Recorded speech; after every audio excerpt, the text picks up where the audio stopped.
학교 이메일 같은 경우는 저도 처음에는 어떻게 해야 되나 했는데 되게 좀 편해요. 그러니까 예를 들면 딸이 미국 초등학교 5학년이야. 내일 학교에서 Grandparent Lunch라고 조부모님 점심 식사를 하는 날이 있어요. 같이 와서.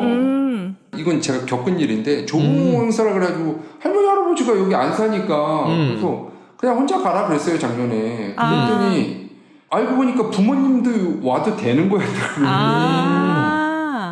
몰랐던 거죠. 그러니까 조부모가 있는 사람은 오고 아닌 사람은 그냥 어머니 아버지가 오면 되는 거였어요. 그랬더니 자기 혼자 아무도 안 왔다고 막 그러는 거예요. 그렇지. 속상하지. 그게 생각이 나서 제가 예시를 든 거예요. 그래서 내일 학교에서 그랜드페어런트 런치 행사가 있는데 할머니 할아버지가 없으면 엄마 아빠 같이 가서 먹으면 되는 건지를 이메일로 쓰려고 해. 영어로 써줄래? 이렇게 했더니 sure 하고 제목까지 딱 나와요. 카피 앤 페이스트. 네, 와, 그렇게 티처 해서 네임 적으라고 딱 주네. 이야. 네, 그냥 티처 이름만 딱 적으면 돼요. 네. 그리고 투모로우에 뭐 있는 거로 아는데 할머니가 할아버지가 없으면 우리가 조인해도 되니? 이렇게 물어본 거죠. 그래서 이제 뭐 답 기다릴게. 근데 이게 너무 정중해요. 사실 제가 봤을 때는 이렇게 안 쓰거든요. 너무 정중하니까 제가 이렇게 물어본 거예요. 너무 정중한 거 같은데 캐주얼하게 써줄래?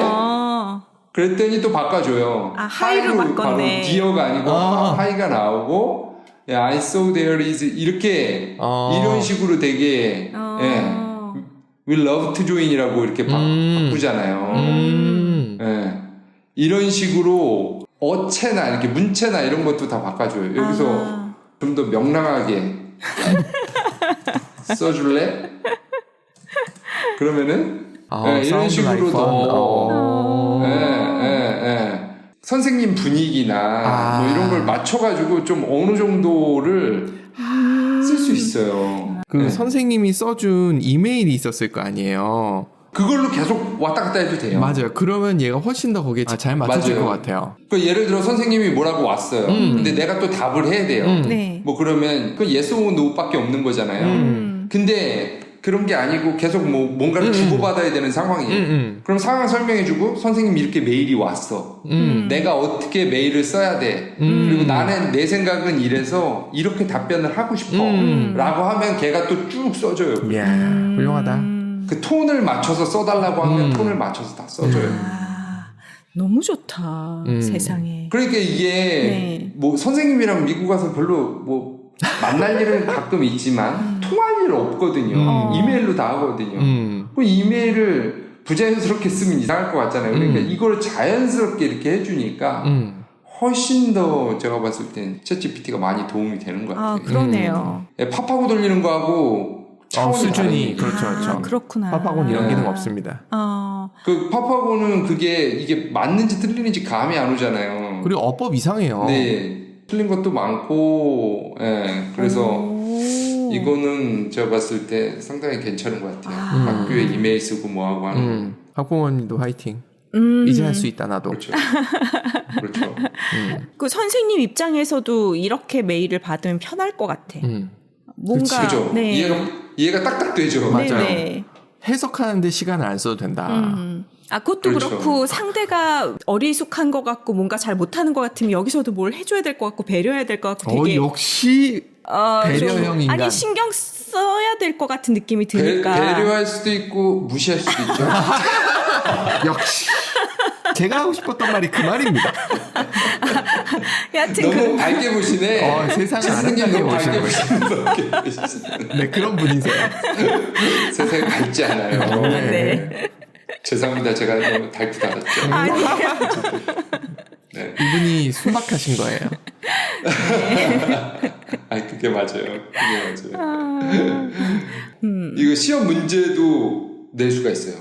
제가 이거는 너무 좋았는데 여기 텍사스에는 스타라는 시험이 있어요. 전체 평가라고 보면 돼요. 텍사스 주의 학생들의 뭐라 그럴까? 학업 성취도? 뭐 이런 거를 1년에 한 번씩 평가하는 게 있어요. 수능까지는 아닌데 우리나라 따지면 뭐 학업 성취도 평가? 뭐 이런 정도로 보면 돼요. 맞아요. 교육청에서 보거나 뭐 전국적으로 하는 그런 거라고 보면 돼요. 중학교 때 뭐 전국 연합고사 뭐 이런 거 있었던 것 같아. 맞아요. 그런 걸 텍사스 주 내에서 하는 게 있어요. 그래서 보통은 이제 학년별로 다르겠지만 뭐 초등학생 같은 경우 중학교도 저거까지만 할 거예요. 그냥 국어, 수학 정도만 해요. 그러니까 랭귀지 아트랑 매스를 하는 거죠. 저희 애들 같은 경우는 여기 온 지 얼마 안 됐고 그 유형을 모르잖아요. 문제가 어떤 식으로 나오는 걸 모르는 거예요. 익숙하지 않은 거죠, 그게. 그러니까 우리나라도 그렇잖아요. 문제 유형에 익숙해지라고 막 문제집을 풀고 그렇잖아요. 그쵸, 모의고사도 보고. 얘네들은 그런 게 전혀 없는 거죠, 지금 그렇죠. 이게. 그러다 보니까 처음에 와서 문제를 딱 풀었는데 애들이 멘붕이 온 거예요. 영어도 익숙하지 않고 이 문제 형식도 익숙하지 않으니까. 그래서 제가 방학 때 그게 이제 그 사이트 가면 다 올라와 있어요, 문제가. 그래서 그걸 기출문제 보면 되고 이제 애들 그 익숙하게 해줬는데 그러면서 제가 문득 거기 이제 문제를 다 보고 나면 이제 더 이상 할 게 없잖아요. 그래서 얘한테 내달라 그럴까? 이렇게 한 거예요. 그래서 제가 해봤더니 네. 미국 텍사스 제가 그래서 초등학교 5학년 랭귀지 아트 스타 테스트 형식으로 문제 몇 개 만들어줘 라고 했더니 5학년 레벨에 맞춰서 문제를 내주는 거예요. 그러니까 리딩 컴프레hension이 있고 수능하고 비슷한 거죠. 지문 있고 거기에 딸린 뭐 이 전체적인 메시지가 뭐냐, 요약이 뭐냐, 그리고 뭐 그래마도 있고 거기서 이제 문법적으로 틀린 거 보고 그리고 보캐블러리 단어 이거라는 게 있는데 이거가 있는데 이게 무슨 뜻이니 뭐 이런 문제들이 실제로 나와요. 그러니까 그 형식에 맞춰서 이제 문제를 내는 거죠. 라이팅까지도 이렇게 딱 해가지고 그러면 이게 문제만 줬으니까 답도 알려줘야 되잖아요. 답과 설명을 줘라고 하면 이제 쭉 이런 식으로 답을 주는 거죠. 훌륭하다. 근데 이거를 의심해야 돼요. 네. 의심해야 돼요. 네, 어찌됐든 저도 한번 다시 읽어보고 이게 진짜 문제랑 잘 맞는지 그것도 한번 봐야 돼요. 그래서 뭐 예를 들면 또 구체적으로 요새 얘가 배우는 게 이제 부피, 넓이 뭐 이런 거거든요. 네. 그럼 부피, 넓이 관련된 5학년 수학 문제도 만들어줘라고 하면 뭐 넓이 문제, 부피 문제 뭐 이런 거, 응용 문제까지 만들어줘요. 그러니까 실생활에 관련된 뭐 수영장 바닥 넓이가 50제곱미터고 뭐 깊이가 2m일 때 뭐 이런 것들, 부피는 얼마인지. 네, 이런 식으로 다 만들어줘요, 문제를. 네. 그러니까 되게 좋더라고요. 편해요. 뭐 답까지 이렇게 쭉 하고 그다음부터 말 안 해도 답과 설명을 이제 자기가 알아서 줘요. 와. 그리고 여기에 뭐 또 영어 문제 만들어줘 뭐 이런 것도 하고 그렇게 하고 여기 뭐 동전 같은 것도 또 막 많이 나와요. 네. 동전으로 여기 동전이 익숙하지 않잖아요. 그렇죠. 예, 페니도 있고 쿼러도 있고 뭐 다임도 있고 뭐도 있고 막 그러니까 네. 예, 그런 것도 예, 동전으로 계산하는 문제도 나오던데 그것도 만들어줘. 그랬더니 그것도 또 많은 거예요. coin counting, 뭐 you have 3 quarters, dimes, 뭐 pennies 뭐 이렇게. 왜 이렇게 고개를 네. 그렇게 흔들어요? 진짜 싫어. 그러니까 애들이 이런 문제 나면 얘들은 멘붕이에요. 모르는 거죠. 100원, 200원, 뭐 50원 이런 것밖에 모르는데 갑자기 이런 게 나오니까. 그렇죠. 예, 이런 것도 이제 계속 익숙해지게 해주는 거죠, 애들한테. 근데 웃긴 거는 이게 답이 틀린 거예요. 그래서 이제 또 뭐 5학년 곱셈 문제 만들어줘. 그럼 뭐 곱셈도 나오고 뭐도 나오고 막 이랬어요. 너무 좋아요. 그래서 제가 이제 또 뭐 이렇게 막 만들었단 말이죠. 그래서 이제 전날 애랑 푸는데 답이 틀린 거예요. 그래서 그걸 발견한 거예요. 애가 풀다가. 그래서 이게 뭔가 싶어가지고 내가 또 의심을 해야지 얘를. 다음날 이제 또 동전 문제 줘라고 해서 이제 위에 줬던 동전 문제 줘. 위에 이제 이게 계속 기억해요. 그런데 다음에는 그냥 위에 줬던 동전 문제도 줘라고 하면 또 만들어줘요. 이렇게.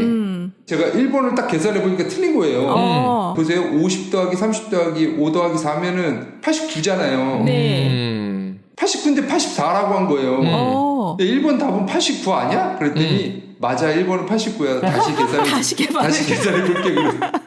89인 거예요. 그래서 제가 그런 거예요. 야, 네가 틀리면 어떡해. 3번도 틀렸네. 그랬더니 얘가 미안해, 더스틴. 3번도 다시 확인해볼게요. 잘못된 답을 줘서 미안해. 이상해요. 얘가 계속 미안하다 그러니까 또. 그래서 그러면은 얘가 원래 냈던 문제에 보기에도 답이 없는 거예요. 이렇게 되면. 맞아, 보기에 정답이 없었네. 그러면서 잘못된 문제를 줘서 미안해. 문제 보기도 수정. 이게 빈번히 발생하는 일이에요, 진짜로. 빈번히. 그렇기 때문에 검증을 해야 돼요, 검증. 얘가 이런 형식의 데이터가 별로 안 쌓여 있구나. 가짜 데이터가 많아서 그래, 가짜 데이터가. 근데 너무 말이 안 되잖아요. 컴퓨터가 산수를 틀리는 거는 좀 너무.